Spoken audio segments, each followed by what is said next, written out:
Bueno, pues immillorable de cara en aquest aspecte, arribar líders a la jornada 8, no? Em sembla algo que no havíem plantejat, però el futbol succeeix així, estem en un bon moment i m'agradaria que aquesta setmana es notés aquí amb la nostra gent. No, l'anàlisi més o menys sempre té uns paràmetres, no? I anem seguint una sèrie de moments del joc, de fases del joc, i a partir d'aquí pues, actuem. L'Eldense és un equip cridat, no?, a ser un dels millors de la categoria, eh, amb jugadors amb molta experiència, de molta qualitat i que venen de més a dalt. Llavors això es presenta com un partit difícil i d'estar molt atent en l'anàlisi, d'estar concentrat. Nosaltres vam partir la temporada com l'últim equip de la Lliga i ara pues ens trobem en una bona situació, però no perquè siguem millors, ni molt menys. Pues perquè portem una bona dinàmica, perquè l'equip ve treballat de l'any passat i seguim treballant dur. Som un equip que treballem dur perquè ho necessitem, no tenim talent, però l'hem de demostrar. Llavors, fins que no el demostrem, hem de treballar molt dur, perquè el treball dur és el que guanya. I crec que demà, a part de ser un bon partit, tenim un rival amb una experiència eh, pues, considerable com per saber guanyar també el partit. Llavors, l'anàlisi ha sigut molt important, però analitzem com a tots els partits pràcticament, sabent de jugadors que són molt bons, que inclús jo alguna vegada he jugat contra algun d'ells i crec que serà un partit molt interessant. Bueno, jo sempre dic que als jugadors se'ls ha d'exigir molt o per sobre de molt. És a dir, han de sentir-se exigits cada setmana.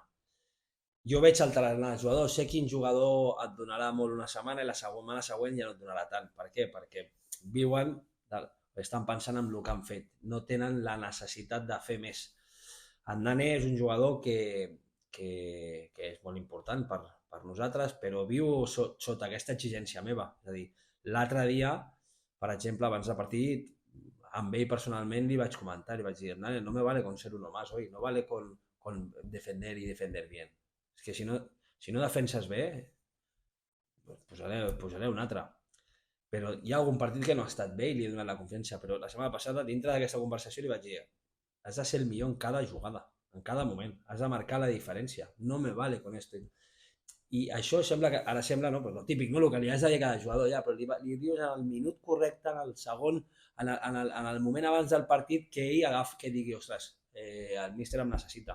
I és la manera com una mica li dius, no per això va fer bon partit, porta fent bons partits tots els partits, però jo crec que els jugadors saben de la necessitat que tenim com per millorar. Al final, l'Europa que ens ho està donant tot, i crec que els jugadors amb el club ara mateix també, perquè ho donen tot, al final no deixa de ser un club de passada per jugadors que poden tindre més nivell. Per què? Pues perquè no estem a primera, no? Llavors hi ha dues categories per sobre, no per lo contrari.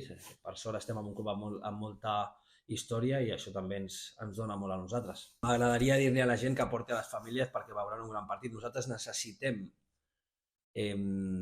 demostrar-nos que podem aguantar una setmana líders. Vam estar una setmana i no vam ser capaços, tenim un repte per davant aquest any i seria un rècord per nosaltres estar una setmana més líders, i crec que aquesta força demà la transmetrem a la gent que vingui, i la gent que vingui la tornarà cada vegada que hi hagi un saque de banda o un córner o inclús plogui, perquè aquí sempre que es ve viure el futbol. Així que demà que hi hagin 4.000 persones m'encantaria.